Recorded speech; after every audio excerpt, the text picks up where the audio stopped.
নমস্কার, সবাই কেমন আছেন? আজকে একটু পুজো দিতে বেরাবো, তাই একটু তাড়াতাড়ি ঘরেতে ধূপধুনো দিয়ে নিচ্ছি। যতই ভাবি একটু তাড়াতাড়ি যাব, কিন্তু বাড়ির এতই কাজকর্ম একা সেরে উঠতে পারি না, একটু দেরি হয়ে যাচ্ছে। আর এই যে এইগুলো সব দেখতে পাচ্ছ, আমার বড়মশাইয়ের তো কয়েকদিন ধরে খুব শরীর খারাপ ছিল, পক্স হয়েছিল, ডেঙ্গু হয়েছিল। আর এখানে যে শীতলা মাতা আছে সেখানে একটু পুজো দিয়ে নিচ্ছি।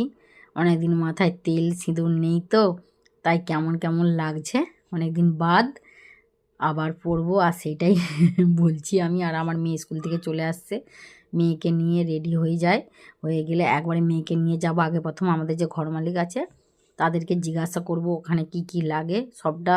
তো ফোনে জিজ্ঞাসা করে নিয়েছি, তারপরেও একটু ওদের বাড়িতে যাই, যে জিজ্ঞাসা করে নেব। আর এখানে সব কিছুটাই আলাদা, পুজো দেওয়ার নিয়ম। মানে সব কিছু শিব মন্দিরের সঙ্গেই এখানে শীতলা মন্দির একটা আছে, শীতলা ঠাকুর আছে। চলো আমি ভাবিজির কাছকে যাই। যাচ্ছি আমাদের যে ঘর মালিক আছে তার কাছকে, যে এখানে কি কি দিয়ে পুজো দিতে হয়। চলো তোমাদের নিয়ে যাই। তার সময় এখানে মন্দির বন্ধ হয়ে যায়, জানি না তো, আবার সন্ধ্যেবেলা যাবো। সে তরকারি, যে আমার মেয়েকে যে মোবাইল দেখায় ব্যস্ত দিচ্ছিলাম। হুম হুম হুম, খাও খাও, চলো।